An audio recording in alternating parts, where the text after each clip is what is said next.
of Allah, who is the most gracious, beneficial and most merciful, respectable and honorable students, अस्सलाम वालेकुम।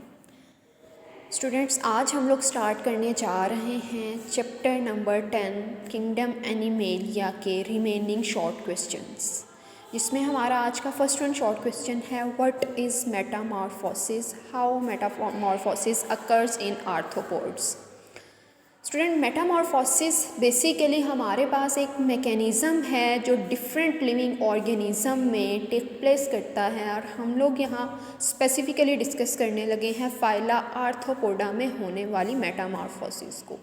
Metamorphosis एक ऐसा mechanism है जिसमें लिविंग ऑर्गेनिज़म की बॉडी की फॉर्म, शेप, स्ट्रक्चर और उसके इंटरनल ऑर्गन्स की physiology with the passage of time modify करती है, चेंज होती है, ठीक है, जिसमें लिविंग ऑर्गेनिज़म खुद को लार्वल फॉर्म से एडल्ट फॉर्म में कन्वर्ट करवाता है। तो मेटामॉर्फोसिस एक ऐसा मॉर्फोलॉजिकल और फिजियोलॉजिकल प्रोसेस है जो लिविंग ऑर्गेनिज़म को अलो करता है कि ये अपनी बॉडी को with the passage of life time एक फॉर्म से दूसरी फॉर्म में कन्वर्ट करें। In general metamorphosis the development transformation from the larva to adult body form, जिसमें जनरली बॉडी फॉर्म लार्वल से एडल्ट फॉर्म में कन्वर्ट होगी। तो स्टूडेंट, सेकंड वन हमारा आज का शॉर्ट क्वेश्चन है कि आर्थ्रोपोडा की इकोनॉमिक इम्पोर्टेंस क्या है। हम लोग इकोनॉमिक इम्पोर्टेंस में आज दोनों हार्मफुल और बेनिफिशियल एस्पेक्ट्स जो हैं वो इंसेक्ट के देखेंगे कि हार्मफुल इंसेक्ट्स जो हैं वो हमारे इन्वायरमेंट को किस तरह से डिस्टर्ब करते हैं। बहुत से इंसेक्ट जैसा कि मॉस्किटो, फ्लाइज, फ्लीज, लाइस, बग्स, ठीक है, ये सारे एनिमल्स जो हैं ये डोमेस्टिकेटेड एनिमल्स हैं जो कि लिविंग ऑर्गेनिज़म की सोसाइटी में, इन्वायरमेंट में बहुत ज़्यादा वाइडली रेंज में पाए जाने वाले इंसेक्ट्स हैं, और ये डिज़ीज़ ट्रांसमिट करने वाले, डिज़ीज़ कॉजिंग एजेंट के तौर पे एक्ट करने वाले इंसेक्ट्स हैं। सेकेंड वन है हमारे पास फीमेल एनोफिलीज मॉस्किटो जो है ये प्लाज्मोडियम के थ्रू ह्यूमन में, मैन में मलेरिया कॉज करवाती है। सीसी फ्लाई अफ्रीकन कंट्री में पाई जाने वाली एक ट्राइबैनोसोमा है जो कि स्लिपिंग सिकनेस और स्किन डिजीज़ कॉज करवाती है।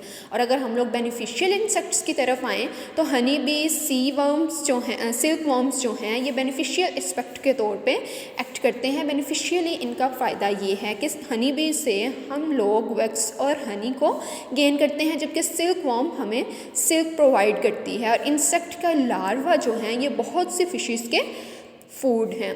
थर्ड वन क्वेश्चन है कि हमारे पास give the characteristics of phyla Mollusca. Mollusca जो हैं इनके कुछ करैक्टर्स को अगर हम लोग एक्सप्लेन करें तो मोलस्का जो हैं ये ट्रिप्लोब्लास्टिक सिलोमेट्स हैं, और अगर इनकी सिमेट्री की बात करें तो ये बाइलेटरल सिमेट्री शो करते हैं। मोस्ट एनिमल्स जो हैं इनकी बॉडी के पास शेल हैं और इनकी बॉडी अनसेगमेंटेड और सॉफ्ट है। नेक्स्ट क्वेश्चन है कि इकोनॉमिक इंपॉर्टेंस मोलस्का की क्या है, इनके बेनिफिशियल और हार्मफुल इफ़ेक्ट्स जो हैं ये क्या होंगे।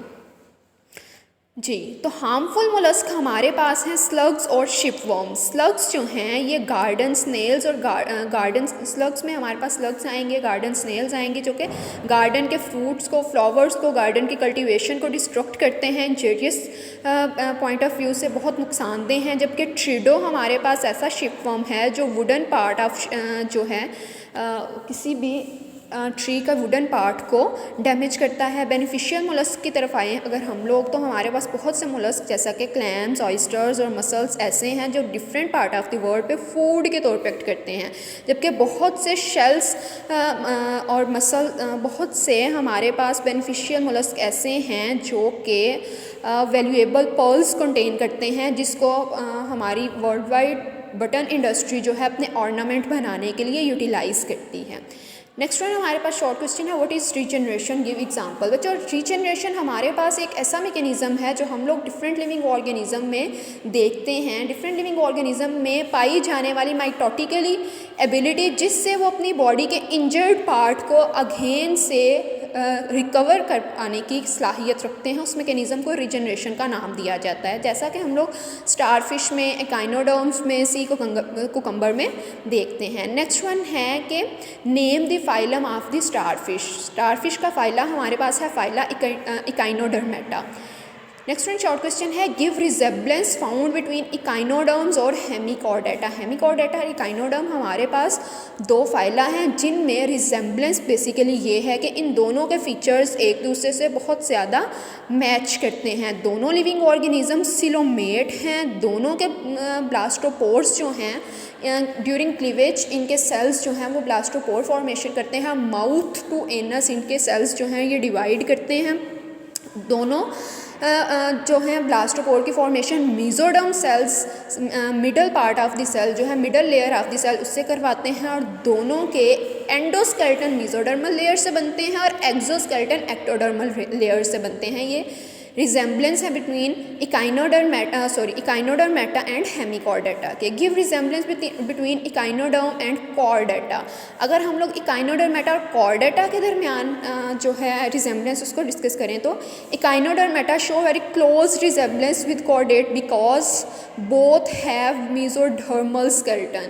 इन दोनों की बेसिक जो रिजेम्बलेंस ये है कि दोनों के पास मीजोडर्मल स्केलेटन है, दोनों ड्यूटेरोस्टोम्स हैं, दोनों के कॉर्डेट्स जो हैं इनकी डेवलपमेंट सिमिलर है, इसलिए इन दोनों को एक दूसरे से क्लोजेस्ट फाइला में फॉल करवाया गया। अगर हम लोग नेक्स्ट क्वेश्चन में हेमिकॉर्डेटा के कुछ जनरल करैक्टर्स को देखें तो Hemichordata soft bodied worm like animals हैं। इनकी बॉडी के इंटीरियर पार्ट्स जो हैं वो डिवाइड हैं, इंटीरियर प्रोबोसिस में, कॉलर में और ट्रंक में। इनका डाइजेस्टिव ट्रैक्ट जो है ये स्ट्रेट है और वेरिएशन शो करता है, और इसकी कॉमन एग्जांपल हमारे पास है स्केलोग्लोसस और बेलेनोग्लोसस। उसके बाद हम लोग कुछ जनरल करैक्टर अगर डिस्कस करें कॉर्डेट्स के तो सारे कॉर्डेट्स के पास अपना नोटोकॉर्ड होगा। सारे कॉर्डेट्स का सेंट्रल नर्वस सिस्टम जो है ये डोर्सल पोजीशन में होगा, और इसका एक करैक्टर ये होगा कि सेंट्रल नर्वस सिस्टम हॉलो होगा, और सारे chordate bilateral symmetry deuterostome animals show करेंगे।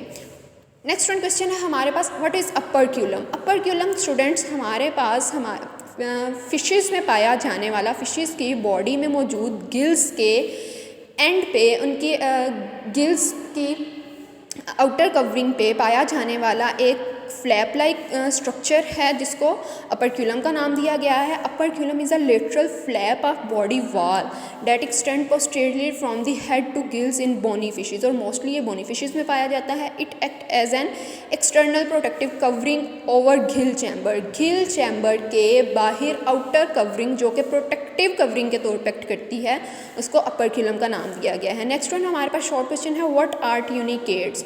यूरोकॉर्डेट्स में नोटोकॉर्ड और नर्व कॉर्ड जो हैं ये फ्री स्विमिंग लार्वा में पाई जाती हैं। एडल्ट यूरोकॉर्डेट में ये सिजाइल हैं और स्टोर्ड हैं इनक्लोज हैं एक कवरिंग में, और उस कवरिंग को ट्यूनिक का नाम दिया गया है।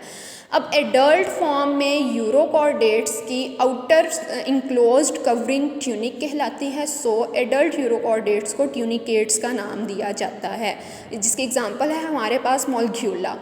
नेक्स्ट वन है हमारे पास सुपर क्लास स्पाइसिस के करैक्टर्स की। सुपर क्लास स्पाइसिस की बेसिक करैक्टर जो ये हैं कि इनकी बॉडी जो है ये लॉन्ग ईल लाइक है, स्केल्स एब्सेंट हैं, पेयर्ड अपेंडेजेस मौजूद नहीं है, और स्केलेटन कार्टिलेजिनियस है। अगर हम लोग क्लास कॉन्ड्रिक्थाइस की करैक्टरिस्टिक्स देखें तो बॉडी इनकी फ्यूजिफॉर्म में है। माउथ इनके माउथ के पे वेंट्रल साइड पे ऑल्फैक्टरी सैक्स मौजूद हैं जो कि इनकी माउथ कैविटी से अटैच नहीं है, कनेक्टेड नहीं है। प्लेकॉइड स्केल्स इनकी बॉडी में मौजूद होंगे, और इनका एंडोस्केलेटन जो है ये कार्टिलेजिनियस टिश्यूज़ का मिलकर बना हुआ होगा। नेक्स्ट वन है इंपॉर्टेंस ऑफ शार्क। शार्क जो है इकोनॉमिकली बहुत इंपॉर्टेंट है और बहुत से फिशेज़ के लिए ये डिस्ट्रक्टिव फ़िश के तौर पर एक्ट करती है, क्योंकि बहुत सी स्मॉल फिशेस शार्क की खुराक बनती हैं, ठीक है। और अगर हम इसके कमर्शियल इंपॉर्टेंस देखें तो शार्क के लीवर ऑयल से बहुत सी मेडिसिन के जो हैं ये एक्सट्रैक्ट करने के, शार्क के लीवर ऑयल से को एक्सट्रैक्ट करके बहुत सी मेडिसिन प्रिपेयर की जाती हैं जिनको विटामिन ए और विटामिन डी के सोर्स के तौर पे इस्तेमाल किया जाता है। और इसके अलावा शार्क की स्किन की लेदर जो है ये लेदर आर्टिकल्स बनाने के लिए यूटिलाइज़ की जाती है। नेक्स्ट वन है हमारे पास write down characteristics of Osteichthyes. ये ऑस्ट्रिक थाइज, कॉन्ट्रिक थाइज, ये सारी हमारे पास फिशेज़ की क्लासेस हैं on the basis of skeleton. तो ऑस्ट्रिक थाइज फिशेज़ हमारे पास वो फिशेज़ होंगी जिनकी बॉडी में लेस या मोर बोनी स्केलेटन मौजूद होगा instead of cartilaginous skeleton. Notochord इनकी बॉडी में मौजूद होगा। माउथ इनका टर्मिनल जाज पे टीथ के साथ या तो अटैच होगा या नहीं होगा। नेक्स्ट वन है हमारे पास एक्वेटिक ऑर्गेनिज्म की कोई भी दो सी अडेप्टेशन, जिसमें हम लोग स्विम ब्लैडर को डिस्कस करेंगे। स्विम ब्लैडर और स्ट्रीमलाइंड बॉडी।